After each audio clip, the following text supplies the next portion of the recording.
What's your name? My name is Awoli Tolani Toluwa. Okay. I want to ask you a question. What do you understand by the term aristo? Well, aristo is like a term used to describe older men. Basically, older men. Okay, older men doing what? Older men coming, older men in a relationship with younger girls. They said aristo is a kind of axiom used when an older man is dating a far younger girl or young enough to be his daughter for financial gratifications. The term aristo is a new slang being used by students on campus. When we were growing up, it was called sugar daddies, and now they call it aristo. There are girls who are from very poor background, but they want to give themselves education, higher education, university education. They want to be like others, and their parents cannot see them through school. So they decide to see themselves through school. And the only way they feel they can see themselves through school is by looking for one sugar daddy that they term aristo. Because aristo is another word for sugar daddy. And that one promised her, I'm going to train you in the university so long as you become my mistress. And you see the girl living very flamboyantly. Even while she's in school, she still remits money home for her poor parents. Is used to refer in those days to tourists, people who come to town as visitors. But eventually the word aristo has come to mean like sugar daddies, kind of godfather thing. Somebody who looks out for you. That's the ladies. Even though I have come to realize that even the guys too are into stuff like aristo and all that stuff. But it refers to relationship between a younger and an older person. Okay, that involves money in exchange for sexual satisfaction. Okay, and what do you think pushes a girl to do that? Peer group influence. Maybe she wants to belong. She wants to feel light now. She wants to belong. Poverty can be the thrill. Some girls are in it for the thrill because they were from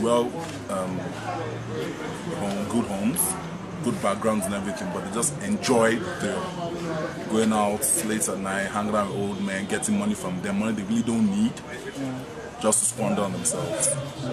So maybe they don't have enough with them, enough financially, or enough care from parents to actually sort or finance their studies, so they go into the act. And men, women outside there are coming to the school, the aristos now, maybe they're not satisfied with what they have there at home, so they go into the act as well. She wants to buy this, she wants to buy that, she wants to do what others are doing. On that aspect, we can term that to be greediness on the part of the girl living above her means. It's greed. It's greed. You know, girls that want to be trendy. They want to wear the latest things. They want to boast about nice camera phones. They are pressed, like their members, their roommates or whoever around them, peer pressure. They are oppressing them. They are oppressing them, so they just fall into it. Okay. BlackBerry, laptops, trendy dresses. You know, when their parents cannot afford that, they will look for somebody who can give them that money. They don't mind doing anything for such people. Poverty. Selfishness, greed, self-centeredness. These are the things that I think lead people into seeking favors in exchange for sex. Basically maybe they have like things they give the girls, like reward for what the girls can give them, like their bodies. One, we have to look at the foundation. Where is that girl coming from? The economy is not an excuse. Where is the girl coming from? What did her mother do? What did she see her elder ones doing? Because a girl from a good background, no matter the challenges you face on campus, even if you don't have money, there are people that go on 001, they drink gari, and they finish with first class. Is there a difference between aristocracy and prostitution? Not really. Prostitution could be very cheap. Prostitution are girls that stand by the roadside at night, like in hotels, clubs, and everywhere. But Aristo can be you can be under your father's roof or your mother's roof, and you still be an Aristo girl because you just go out normally, then you meet older men. Even some Aristo girls even go out with their father's friends, and their father might not know about it. She doesn't stay on the roadside. But I think Aristo mainly is girls of any age that go out with married men, because a divorcee that is an older man might want to remarry and he feels okay, a young girl is good enough for him. I don't think that is Aristo. How rampant do you think it is? Like what percentage of girls in school do you think are into this thing? Like 40%. Most girls. How many? What the percentage? 55. 75. What's the estimate? Like, let me see. It's like 60%. In as much as a girl who has gone through those good things of life while in school, adjusting to normal life now by measure of meeting her pair, her male counterpart that cannot provide those kind of things, it has to do with personal decision. If she decides to go back to her normal life after school, which I see most of them do, some after the school, they just throw all those things behind them and just forge ahead in life. But some continue.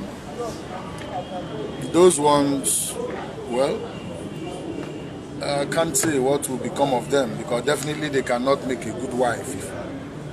Because you cannot, a girl who is having like 300,000, 400,000 in her account every month as a student, and gets married to a guy who is earning 100,000 a month, there are two parallel lines they can never meet. So they are bound to be rancor in the home. And that has even caused a great deal to so many breakups in marriages these days, when you put financial pressure on the young man. So it's a terrible situation, my friends, terrible situation.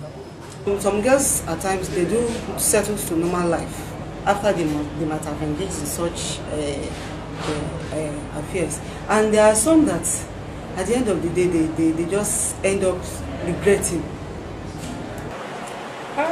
It depends, because some of them tell us, because we accost some of them actually, since we have some of them as students, they tell us that it's the kind of homes they come from. They're from very poor homes. They have to fend for themselves, sometimes fend for an aged mother who's probably sickly, or fend for their younger ones.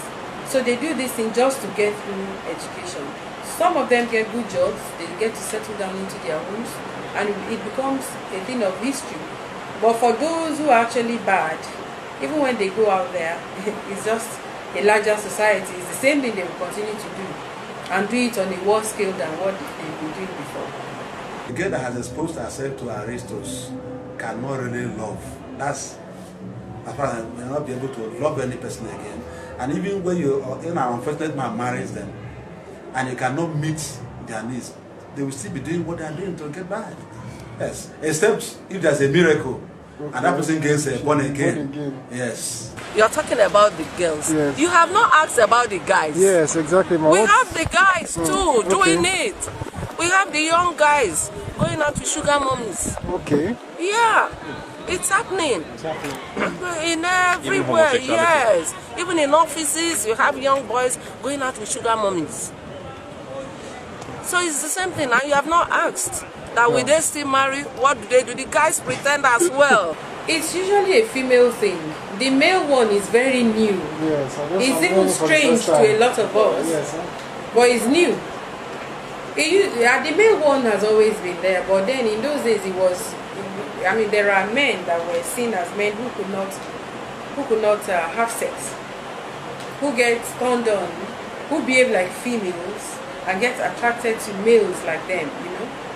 But these days, I don't know if that is what is still the case. But we hear a lot of stories about what boys also do, but then it's basically a female thing. Who do you think is really to blame? Is it the parent or the girl herself or the man that she's following? Who do you think is to blame? Or the government?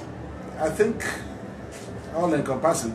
Both the girls, the men that run after them, they look at society too.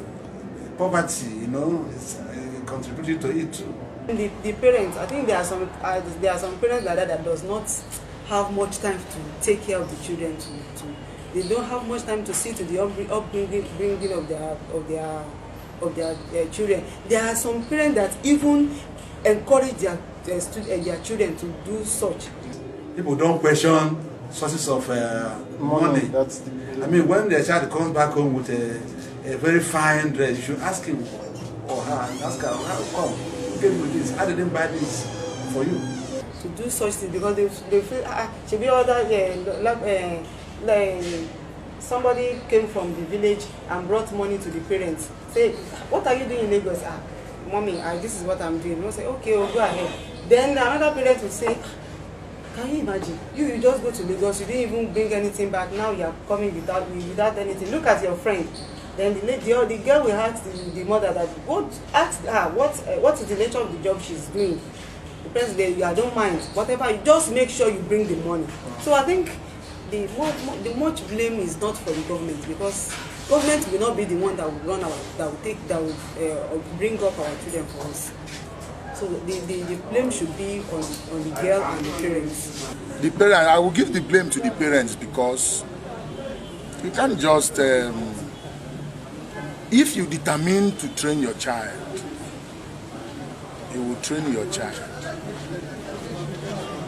If you really determine to train your child, no matter the level of your income, you can reach out and train your child. I would say government will be 30%, 40% will be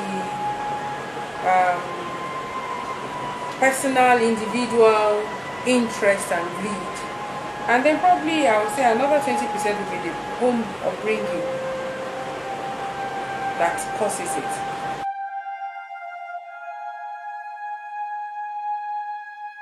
So on that aspect, I think it's a bad situation, because in fact our government doesn't have things like a fallback, because a fallback, a situation where genuine people who are academically inclined can seek some kind of let me not call it. I don't want to use the word scholarship. Let me use the word succor. Some kind of student loan or yes, student loan. Thank you very much. Like student loan, you know, where they can go and get some loan, train themselves in the university, and maybe pay back at a later time. All these things cause all this rubbish our girls are doing.